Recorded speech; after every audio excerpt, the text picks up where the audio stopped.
Hello, everybody, and welcome to episode 2 of the Ace Advice podcast. If you are new here, I'm your host Celeste, but on here you can call me Coach Cece, and that is what I go by on all of my socials at Coach CCVB. On this podcast, we talk about all things volleyball, from skill development to mental performance tips and everything in between. This episode is part 2 of my volleyball journey, where I discuss my 4 years playing Division I volleyball. In this episode, I'm going to start with my freshman year and go all the way up until my final senior season, and I'm not going to get too much into the specifics of my academic or college life outside of volleyball because I don't want this episode to be 2 hours long, but I can definitely talk about that in a future episode. I also want to give a minor disclaimer for this episode, as I do briefly mention topics such as depression and disordered eating when I am talking about my sophomore year of college. So if that is something you are triggered by, this is your trigger warning to skip past that part. As always, if you enjoy this podcast, please share it with your friends, tag me on your socials if you listen, and please make sure to leave a 5-star rating and review on whatever podcast platform you are listening on. Now, without further ado, let's get into the episode.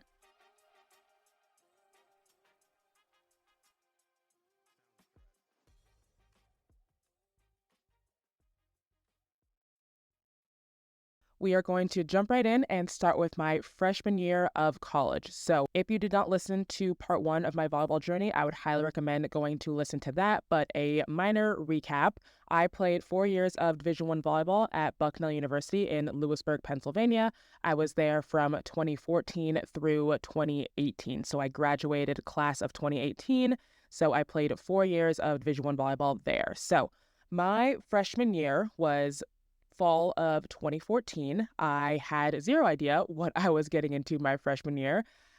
We had to report early in August for 2 weeks for preseason, and that was definitely a rude awakening. We had double-day practices for 2 weeks straight with conditioning as well. So we would have a morning practice for, I think, 2.5 hours, and then an afternoon practice for another 2.5 hours. And if you are familiar with Pennsylvania weather, you know that Pennsylvania in August is hot and humid and uncomfortable, and we had a gym that was separate from the basketball gym, and our gym was not air conditioned, so we had just 2 industrial fans in the corner of the gym, of each corner, so that is all we really had to cool us down, and it was not enough. I will say it was not enough, but we managed through it.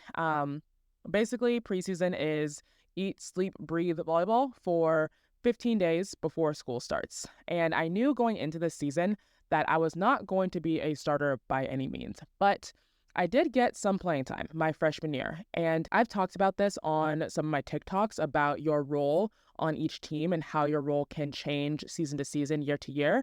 And my role my freshman year was to be a finisher. So I could go in for maybe the last 10 points to score and get kills and get blocks. That was my role my freshman year. I was not a starter. I did not play in every single set of every single game, every single point. That was not my role my freshman year. And to some, only getting to play for the last 10 points might seem pointless to you, but at the college level, you do what you need to do for your team in order to win. And that was the mentality that I had going into my collegiate career was, yes, obviously I wanted to play, I wanted to contribute to the team in that way, but I also just loved being a part of the team and working towards something that was bigger than myself. And I'd always been a player that just wanted to play and just wanted to contribute to her team. Obviously, I want to be in the action, I want to be contributing in, a playing way and a scoring way, but at this point in my career, I understood at the college level, I had to do what I needed to do in order to help my team win, regardless of how big or small that role was. So my freshman season was really just a learning season, and I'm so grateful for the upperclassmen that I did have my freshman year. The juniors, the seniors, they were so welcoming, and they were just so ready to help us in whatever way we needed, whether it was volleyball related, school related, social life related. They were always there to help the underclassmen with whatever we needed, picking out the right professors, all of that. So I'm so grateful for all the upperclassmen that I had during my undergraduate years. My freshman season, the fall season, was nothing spectacular personally. Again, I was a finisher. I loved it. but it wasn't anything to write home about. My parents were excited for me as well. They came out to our homecoming games, which is always my birthday weekend. So they were there for my birthday weekend, my freshman year. So I really did enjoy my freshman year. I learned a lot. I just learned about the speed of the game at the college level. I learned about just what it means to be a Division I athlete, what it means to dedicate yourself to a program like this. So that was pretty much my fall season of freshman year. Now, spring season is when I had an even ruder awakening with what spring season is. So for college volleyball, spring season is where we are really focused on getting stronger, getting faster. We do a lot of, work in the weight room, working on our conditioning. We still do have practices, but it's not every day like it is during season. Our practices are a little bit different. So a big focus is our conditioning and our strength. So we had a wonderful strength and conditioning program. I loved every single strength coach that I had. They are part of the reason why I got into strength coaching myself as a career. And again, I just learned a lot about lifting. I had started lifting for sports for volleyball my freshman year of high school. So I had already had a good foundation of sport-specific strength. So of my class, I was one of the stronger athletes when it came to my squat, when it came to my vertical, when it came to just everything strength and conditioning related. A lot of my classmates had never really done weight-specific training for volleyball before. So it was kind of cool to be one of the stronger athletes on my team, especially as a freshman.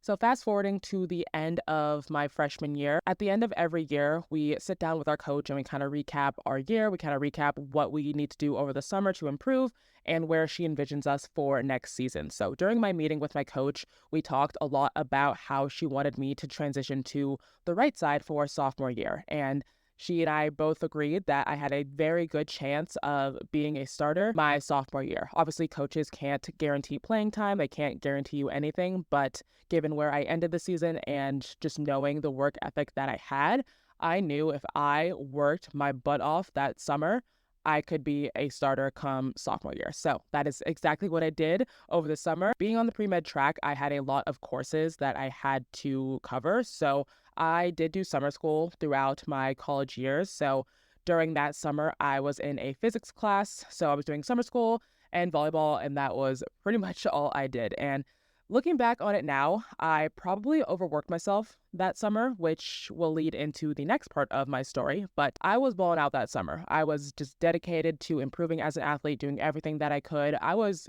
eat, sleep, breathing volleyball that summer. And like I said, my coach had told me that she wanted me on the right side that upcoming season. So I dedicated myself to hitting on the right side. And by the end of the summer, I was probably in the best volleyball shape I had ever been in. I was strong, I was fast, I was touching 10-2 at this point on my vertical.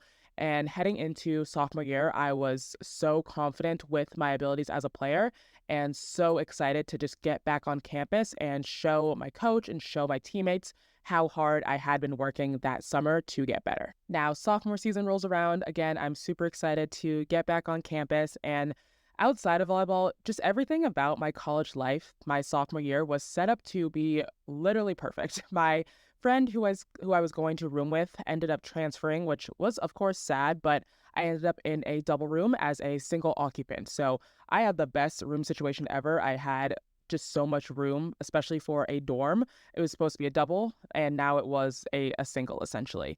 And the first day of preseason was the best I had ever played in my life. And my coach agreed, my teammates agreed. They're like, what did you do this summer? And I just was working. And again, it was the best volleyball shape I had ever been in. I demolished our preseason testing. I had the highest vertical on the team. I was the strongest. I had the fastest mile time. Again, I just put a lot of work into my athletic ability that summer, and I am not afraid to admit that I put in the work to be a very, very good athlete, and it paid off. As I mentioned, during freshman year, our preseason was double days. So we had a morning practice and a afternoon practice. So again, first day of preseason, balled out, played the best I ever played, was super excited. Now, second day of preseason, we are midway through our morning session, and we are at the point where we are just working on 6-on-6 play. So we're just playing.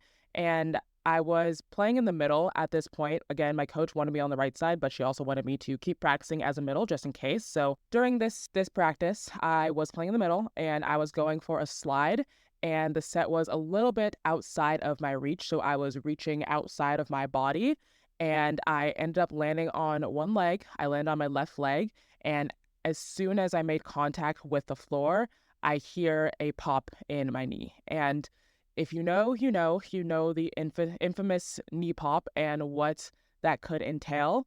And I automatically feared the worst. I was immediately on the ground. I couldn't get up. I couldn't walk. I was, one, terrified, so I was crying and I couldn't move. I was so petrified to move. So I was, again, just automatically thinking the worst. And my coach and my athletic trainer, they rushed over to me and they carried me over to the training room. And I was just laying in there, again, just thinking the absolute worst. I had the initial check-in with our ortho, and he obviously ordered an MRI. I was in a brace and on crutches up until that MRI just to play it safe, and I was doing some prehab exercises just to keep my body strong, just in case I ended up needing surgery. So I get the MRI. MRI confirmed I had a full ACL tear in my left knee, as well as my MCL was torn and my meniscus was fully torn. So ACL, MCL, and meniscus just gone. So obviously I needed a complete repair, and that meant I was going to be out for my entire sophomore year season. So 2 days into preseason, and I am automatically out for the rest of the season. Now, I don't want to get too much into the nitty-gritty of my injury because I do want to make a whole separate podcast on that because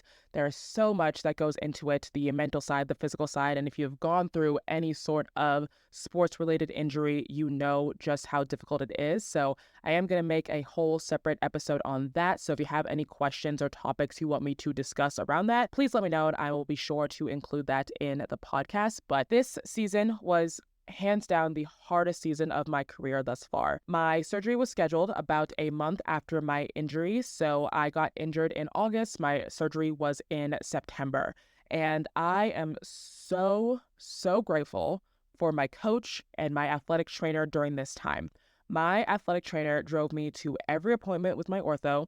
She drove me to my MRI. She drove me the morning of my surgery. And then my coach picked me up after my surgery, and I stayed at her house for the first few days of my recovery. So I had a very solid team behind me.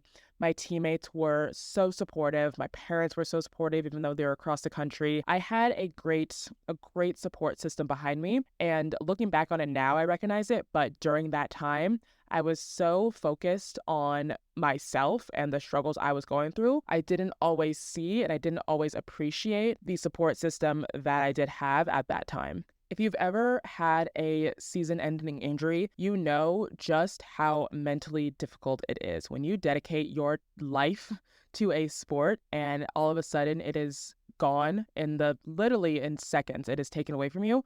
It is one of the hardest things I have ever gone through. And I did suffer from very severe depressive thoughts and episodes during this season. I was falling behind in my classes because of the heavy pain meds I was on. I was too groggy to study. I just wanted to sleep on top of just being in a bad place mentally. I struggled a lot with my relationship with food and my relationship with exercise and my relationship with my body, just seeing, my muscle deteriorate, seeing myself just getting weaker and becoming less conditioned. I struggled a lot with losing my identity as an athlete. And I struggled a lot with my friendships and with my teammates, just out of resentment for not being able to play. I did have points where I resented them because they had what I didn't. They were able to play and I was not. And again, my teammates were amazing and they did everything in their power to include me, still take me out, have movie nights with me, carry my bags around campus. I was just struggling so much personally and I was projecting it on to them. Like I said, my parents did come out to support me during this time. They came out for homecoming weekend, which was also my birthday weekend, and they helped me get moved into my new room. I had to move out of the big room that I had because it was on the 4th story of our dorm building and we were in an older building, so we didn't have any elevators. So I had to move down to the 1st floor because obviously I was on crutches and was not about to walk up 4 flights of stairs on crutches. So I had to move into a new room, and my new room was probably a quarter of the size of my original room. It was pretty much a Harry Potter closet, as I called it. They called it a handicap room, but in all honesty, it was not a handicap room. It just had a handicap bathroom, but that room was very small. And again, it was really hard to go through an injury like that with my parents being on the other side of the country majority of the time. So seeing them really helped, but it also made it that much harder when they had to leave. So basically, my entire sophomore year was about my ACL recovery. So I didn't play at all. I didn't really play any volleyball until the very end of my sophomore year when I was cleared to play, cleared to start practicing, I would say, and start jumping and all of that. I wasn't fully cleared until the very end of sophomore year into summer. But during the duration of my ACL recovery, I was still able to do some upper body lifts and things like that. So my bench press in the weight room was freaking strong. And then once I was able to bear my own body weight, once I was off crutches, I was able to start serving. So I got really good at serving. So from my surgery date to being cleared to play was about 6 months, and I wasn't cleared for full gameplay only 50% of practices at that 6 month mark. But by the time sophomore year ended, I was fully cleared to play with my brace, of course. So that was about 8 months post-surgery when I was fully cleared to play, start jumping. And even though I was fully cleared, obviously I was out of the game for a little bit, so I was still pretty hesitant and a little bit nervous and scared to play. So that was a mental block that I had to work to get over, which was my goal for that summer. So like I mentioned, I wasn't fully cleared until the end of my sophomore year after our spring season and going into summer. My AT and I were in contact throughout that entire summer, just making sure I was okay. And I got in touch with a physical therapist back home so that I can work with them during the summer as well. But this summer was, again, just a summer dedicating to getting back into volleyball shape. During my injury, I kept up my strength as much as I could. Like I said, my upper body strength was out of this world, so it was really about just getting my conditioning back up and getting my volleyball skills backed up. So I worked with a coach. Backtrack to the summer between my freshman and my sophomore year, I was working with a private lesson coach back home, and he and I were working together twice a week during that summer, just working on volleyball skills. So I reconnected with him that summer, and of course he was devastated to hear that I had missed my entire sophomore season, and he was just as determined as I was to help me get back to where I was. And like I said, I was a little nervous playing with my brace, but the more I practiced, the easier that it got. And he had also gone through a ACL injury before, so he understood the mental block that I was going through, and he was very patient with me and just really helped me to push back past that block. And I am so grateful to him because honestly, without him, I don't think I would have been able to push past that block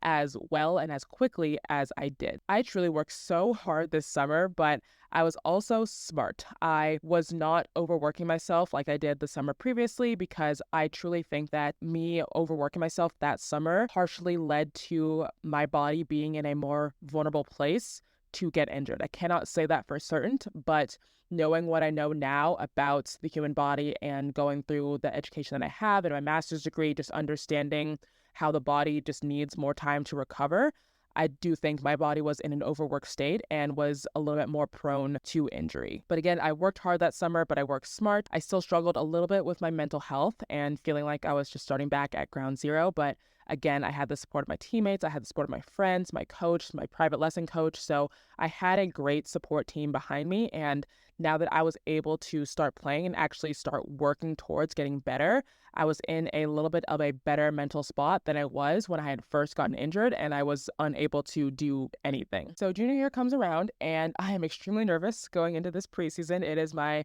first full preseason back after my injury, and it's my first full preseason since freshman year. So I was very nervous. I had a lot to prove, and coming back from an injury like that is extremely difficult, especially at the Division I level. We have new years coming in every season, and each recruiting class is better than the one previous. So we had a lot of talent on our team, and I was at a disadvantage. So I had a lot to prove for myself, for my teammates, for my coaches, and I wanted to show them that I was not any worse of a player. I was, if anything, a better player, a smarter player, a stronger player, and a more determined player. And this year did not go at all the way that I wanted it to. I didn't get as much playing time as I would have liked. I honestly think I got even less than I did my freshman year, even games where I wasn't allowed to dress. So in college, you can only have so many players from your roster that dress for games. So on our roster, I think we had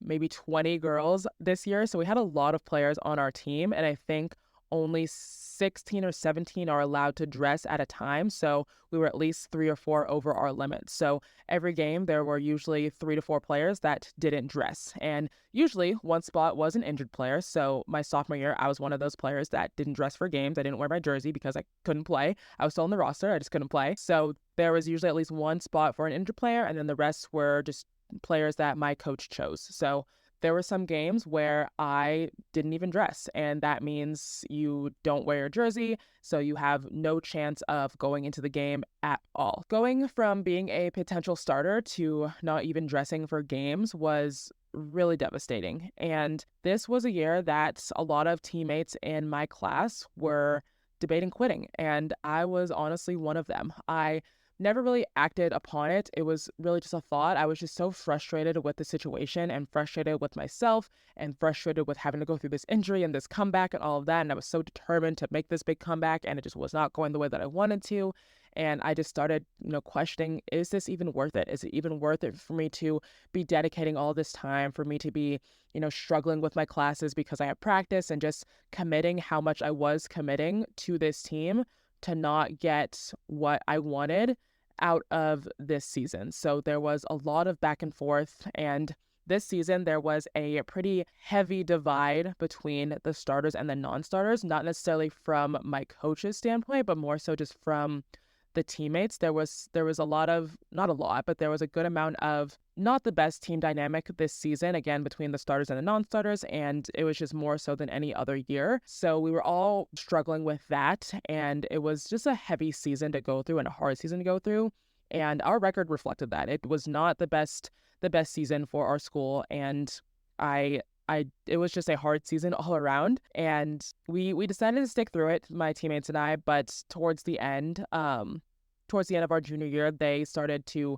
think about quitting a little bit more, which I will get into later on in this episode. Now, come spring semester, I was one of 2 rising seniors that were still on campus. So in my recruiting class, there were 6 of us, and 4 of the 6 in my class ended up studying abroad. So my coach did not love it when her athletes studied abroad, because she wanted us here for spring season. She wanted us here with the team. She wanted us here to be working on what we needed to work on during that spring season. So myself and my other rising senior teammate, who was also one of my best friends in college, we ended up being the unofficial team captains for the spring season. And spring season really lit a fire in me to step up into this role and show my coach that I am an indispensable player. And I believe I did exactly that. Like I said, I was the strongest on my team, the fastest, jumping the highest. Even with coming back from an injury, I worked so hard to get back to where I was and then surpass that level. And by the end of spring season, we were officially voted as co-captains for our senior year. So going from not dressing during the fall of my junior year to being voted co-captain for the upcoming senior season was exactly what I needed to just validate all of the hard work that I was putting in. Obviously, I'm a very internally motivated, well, not obviously, but I'm a very internally motivated person, and I was a very internally motivated athlete. I wanted to get better for the sake of getting better. But like anybody, you do want that external validation. It does help to get some sort of external validation for all of the hard work you are putting in. And being voted co-captain and just seeing the leadership that I did have at this point and the impact that I had on my team, it was the external validation that I really needed at that time for me to keep pushing and for me to keep working towards this goal that I've always had. So it was just really validating, and it really put me in a good mindset going into the summer between my junior year and my senior year. So summer between junior year and senior year rolls around, and again, it's another summer of school and volleyball, and is working even harder. Now I had the captain title, and I had to live up to that. So I was doing a lot of kind of managing our underclassmen, helping our incoming freshman class with their summer workout, and just being the role model that I had my freshman year for the incoming freshmen. And it was so cool to just come full circle and be that person for them, because like I mentioned in the beginning, our upperclassmen my freshman year were amazing, and they helped me so much, and I wanted to do the same for our incoming freshmen. And with it being my last year, I was determined to be a starter. Just because you're a captain doesn't automatically guarantee playing time, and I knew I wanted to be a starter. And so I had to ensure that my playing was up to par with where it needed to be in order for that to happen. Now, 2 of the 6 of my graduating class did end up leaving, did end up quitting the team. So there were only 4 of us returning in the fall for my class, myself, my co-captain, and 2 others who had come back from studying abroad. So there were 4 seniors going into my senior year. Now, senior year, like I said, I was voted co-captain, and I ended up switching back to the middle. One of our middles ended up getting hurt that season, so I was originally going to be on the right side, but my coach switched me over to the middle, and I ended up being the starting middle for that season. I played in every single game, every single set. And I've talked about this before on my TikTok about how I've been on both sides of the coin. I've been a starter, I've been a bench warmer, I've been a player that didn't even dress. I've been through it all. So I understand the difficulties that come with being a bench warmer. And I also understand the difficulties that come with being a starter. So there is just a lot of pressure on you to perform every single game. And if you mess up, a lot of the blame is put on you. So there was just a back and forth dynamic of me being so grateful and so excited to finally accomplish what I have set out to do for these past 4 years, to be a starter. And now I had encountered a different challenge of dealing with that pressure and understanding that this is the territory when it comes to being a starter in a Division I program. Is you have this pressure on you, and you can either let it destroy you or you can step up to the challenge. And again, there's a lot of back and forth, but I would say majority of the time I did step up to the challenge, and I had a wonderful, wonderful senior year. I ended up being in the top 10 of our league for blocks that season. So again, just that external validation that my hard work was in fact paying off. So that is my 4 years of Division I volleyball in a nutshell. Pretty much freshman year, I was not a starter, but I did get some playing time. I played usually in the last 10 points of each game. Sophomore year, I ended up getting injured, so I was out that entire sophomore year. Junior year, I had some issues with my comeback and didn't even dress for certain games and was debating quitting. And then senior year, it all came full circle. I was voted co-captain, I was a starter, and I played in every single game my senior year. So I didn't get the elite college volleyball experience until my senior year, as you can see, which again, for some athletes wouldn't be good enough. But looking back on it, I wouldn't change my experience. Could things have been different had I not been injured? Probably, but I also can't guarantee that. And I know that going through that injury taught me lessons I would not have learned if I hadn't gone through that injury.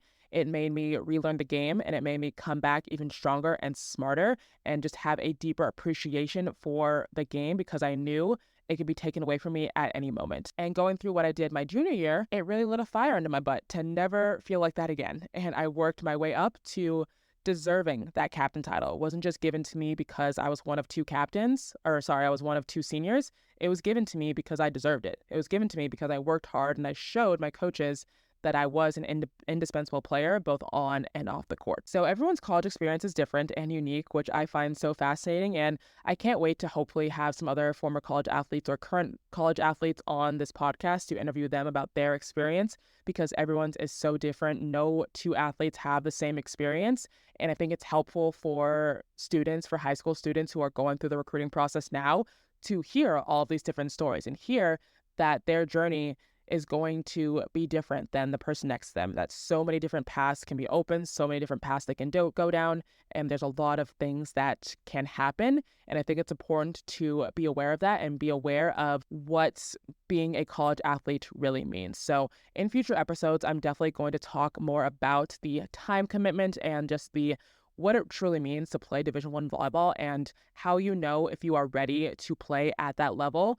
Even if it's not Division I, college athletics in and of itself is commitment. So I will definitely make an episode where I talk about what that entails and what is required for you, and knowing if it is right for you, because it is not right for everybody, and I do not recommend it for everybody. You have to truly love the sport for you to get the most out of those years during your college experience. But that is my 4 years of Division I volleyball. So thank you for listening. Please don't forget to follow me on my socials at Coach CCVB. That is Coach CECEVB. I am on TikTok and Instagram. And don't forget to leave a 5-star rating and review to help grow this podcast. Thank you again for listening, and I will catch you in the next one.